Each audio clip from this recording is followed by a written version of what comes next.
देखिए, कच्छ हमारे गुजरात प्रदेश का सबसे बड़ा ज़िला है और यहाँ पर औसत जितनी कंपनियाँ, जितनी इंडस्ट्रियाँ और जितना रेवेन्यू कच्छ से जाता है पूरे देश में किसी से छिपा नहीं है। और हमारे प्रदेश का सम्मान है।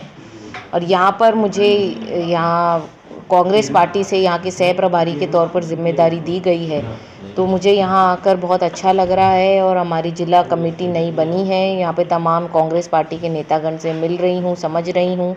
और जिस तरीके से हमारी स्थिति है, बहुत मजबूत स्थिति में हम लोग हैं। पिछले चुनाव में भी अगर हम कुछ सीटों की बात करें तो वहाँ पे हम कुछ ही वोटों से पीछे रह गए थे, लेकिन हम लोग अच्छे खासे एमएलए यहाँ कच्छ से दे सकते थे। तो कच्छ एक अपने आप में ही एक खूबसूरत स्थान है और देश के अंदर और प्रदेश में इसका अपना ही महत्व है। यहाँ की पूरी सोशल इंजीनियरिंग और डेमोग्राफी पूरे गुजरात से बिल्कुल अलग है, जहाँ तक मैं समझ पा रही हूँ।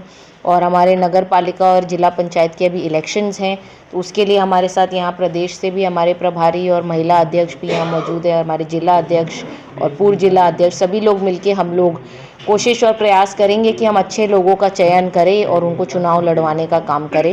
साथ ही में कांग्रेस पार्टी ने जो मनरेगा बचाओ संग्राम शुरू करने का जो निर्णय लिया है, उसके चलते हुए आज मैंने ये प्रेस वार्ता रखी है कि जिस तरीके से गांधी जी का नाम बदलकर आप एक योजना को बंद करने का षड्यंत्र रच रहे हैं, उसका पर्दाफाश कांग्रेस पार्टी इस महीने में, अगले महीने तक चलने वाले इस आंदोलन में पूरी मजबूती से लगेगी और जिला से लेकर वार्ड से लेकर पंचायत स्तर तक जाने का काम करेगी। और हम ये पूरा प्रयास करेंगे कि ये योजना किसी भी तरीके से बंद ना हो, क्योंकि ये जो सपना था आदरणीय हमारे पूर्व प्रधानमंत्री मनमोहन सिंह जी, हमारी नेता सोनिया गांधी जी, उनके संकल्प से बना हुआ है मजदूरों को रोज़गार देने का, उनके घर में रोटी कपड़ा मकान जैसी मूलभूत सुविधा पहुंचाने का, उसको हम ऐसे टूटने नहीं देंगे। तो इसीलिए हम लोग हर जिला स्तर पर और प्रदेश कांग्रेस कमेटी के तरफ से इस संग्राम को आगे बढ़ाएंगे। खास करके जो केंद्र से लेके निचली स्तर तक जो योजना बदलाई जाती है, स्टेशनरी सबको लेकर कितना खर्चा होता है पब्लिक के ऊपर? जी, ये बिल्कुल आपने सही सवाल पूछा। ये जनता का पैसा ही बर्बाद होगा इसमें। जो आप टैक्स देते हैं, हमारी जनता जो अपना बहुमूल्य टैक्स देती है, उसी के पैसे के उपयोग से इस योजना में जितना हज़ारों करोड़ का जो जितनी भी योजनाएं होती हैं उसके अंदर हज़ारों करोड़ का इन्वेस्टमेंट होता है सब चीज़ों में। ये जनता को समझना होगा कि ये आपके पैसे से ही आपके पैसे को बर्बाद किया जाएगा और अंत में आपका पैसा गुल हो जाएगा और योजना बंद हो जाएगी।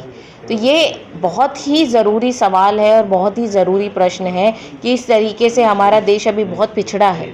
हमारी इकोनॉमी दिन भर दिन डूबती जा रही है, डॉलर मजबूत हो रहा है, सोना चांदी हवा छू रहा है। तो इन सब चीज़ों को नकारते हुए हम लोग यहाँ पर ऐसे चीज़ों पर अपना पैसा समय बर्बाद कर रहे हैं। हम यहाँ पर असल मुद्दों की बात नहीं कर रहे हैं, रोज़गार बढ़ाने की बात नहीं कर रहे हैं और रोज़गार बंद करने की हम लोग ऐसी योजनाएं बना रहे हैं। तो बिल्कुल निश्चित तौर पर ऐसा नहीं होना चाहिए। हम पूरा प्रयास करेंगे कि किसी भी तरीके से इस योजना में, पहली बात तो जो बिना किसी सलाह के, बिना किसी कमेटी बनाए पार्लियामेंट में इस बिल को पेश कर दिया गया और पारित कर दिया गया। और ऐसे ही 3 कानून भी किसान के हुए थे। आप किसानों के बारे में नहीं सोच रहे हैं, उनका कर्ज माफ़ी में आप 10,000 करोड़ देते हैं, उद्योगपतियों को आप लोग बचाते हैं।